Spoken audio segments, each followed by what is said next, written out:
शिव पार्वती विवाह। जब सती के खुद को योगाग्नि में भस्म कर लेने का समाचार शिव जी के पास पहुंचा, तब शिव जी ने वीरभद्र को भेजा। उन्होंने वहां जाकर यज्ञ विध्वंस कर डाला और सब देवताओं को यथोचित फल दिया।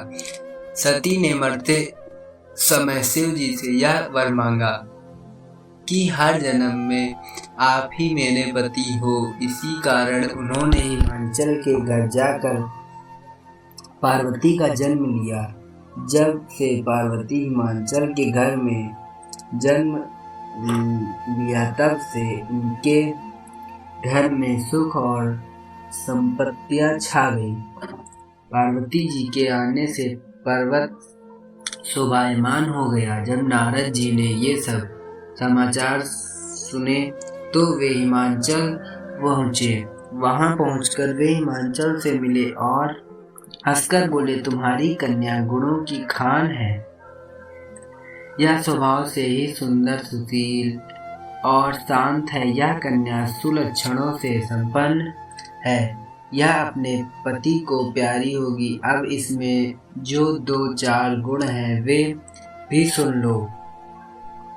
गुणहीन, मानहीन, माता पिता विहीन, उदासीन, लापरवाह, कपटी, नंगा, योगी, जटाधारी और सांपों को गले में धारण करने वाला होगा। यह बात सुनकर पार्वती के माता पिता चिंतित हो गए। उन्होंने देवर्षि से इसका उपाय पूछा। तब नारद जी बोले, जो दोष मैंने बताए हैं मेरे अनुमान से वे सभी शिव में हैं। अगर शिव जी के साथ विवाह हो जाए तो ये दोष गुण के समान ही हो जाएंगे। यदि तुम्हारी कन्या तप करे तो शिव जी ही इसकी किस्मत में बदल सकते हैं। तब यह सुनकर पार्वती जी की मां विचलित हो गई। उन्होंने पार्वती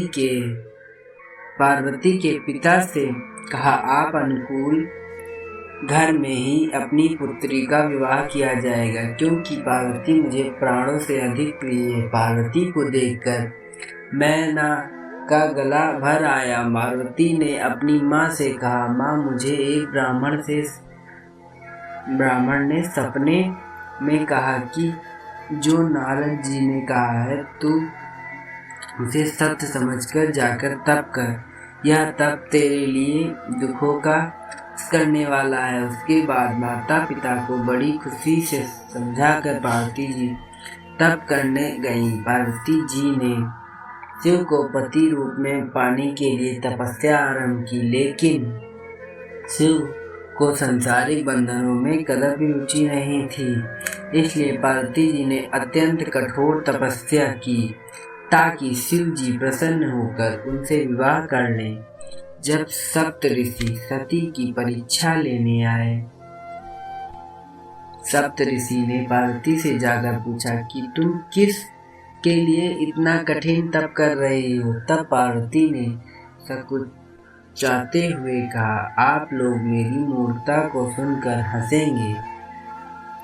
मैं शिव जी को अपना पति बनाना चाहती हूँ। पार्वती की बात सुनकर सभी ऋषि हंसने लगे और बोले कि तुमने उस नारद का उद्देश्य सुनकर शिव को अपना पति माना है, जो सब कुछ चौपट कर देता है। उनकी बातों पर विश्वास करके तुम ऐसा पति चाहती हो जो स्वभाव से ही उदासीन, गुणहीन, निर्लज, बुरे वेश वाला, बिना घर बार वाला, नंगा और शरीर पर नागों को धारण करने वाला है।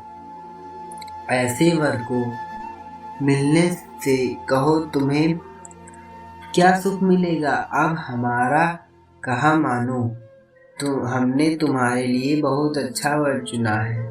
हमने तुम्हारे लिए जो वर चुना है वह लक्ष्मी का स्वामी है और वैकुंठपुरी का रहने वाला है। तब पार्वती उनकी बात सुनकर बोली, कहाँ है कि मेरा हट भी पार्वती के ही समान मजबूत है। मैं अपना यह जन्म शिव के लिए हार चुकी हूँ, मेरी तो करोड़ जन्मों तक यही जिद रहेगी। पार्वती की यह बात सुनकर सभी ऋषि बोले, आप माया है और शिव भगवान है, आप दोनों समस्त जगत के माता पिता। यह कहकर सप्त ऋषि पार्वती को प्रणाम करके वहां से चले गए। पार्वती जी की दृढ़ निष्ठा ने जीत लिया। शिव जी का मन वर्षों तपस्या करने के बाद एक दिन पार्वती जी के पास एक ब्रह्मचारी आया। वह ब्रह्मचारी तपस्विनी पार्वती का अध्यय स्वीकार करने से पूर्व बोल उठा, तुम्हारे जैसी सुकुमारी क्या तपस्या के योग्य है? मैंने दीर्घ काल तप किया है, चाहो तो मेरा आधा या पूरा तप ले लो, किंतु तुम इतनी कठिन तपस्या मत करो। तुम चाहो तो त्रिभुवन के स्वामी भगवान विष्णु भी। किंतु पार्वती ने ऐसा उपेक्षा का भाव दिखाया कि ब्रह्मचारी दो क्षण को रुक गया, फिर बोला, योग्य वर में 3 गुण देखे जाते हैं, सौंदर्य, कुलीनता और संपत्ति।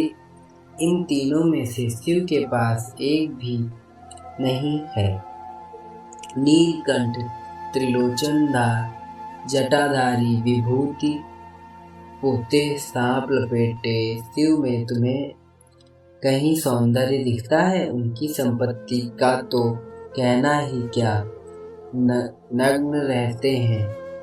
बहुत हुआ तो चमड़ा लपेट लिया, कोई नहीं जानता कि उनकी उत्पत्ति कैसे हुई। ब्रह्मचारी का पता नहीं क्या क्या कहता रहा, किंतु अपने आराध्य की निंदा पार्वती को अच्छी नहीं लगी, अतः वे अन्यत्र जाने को उठ खड़ी हुई।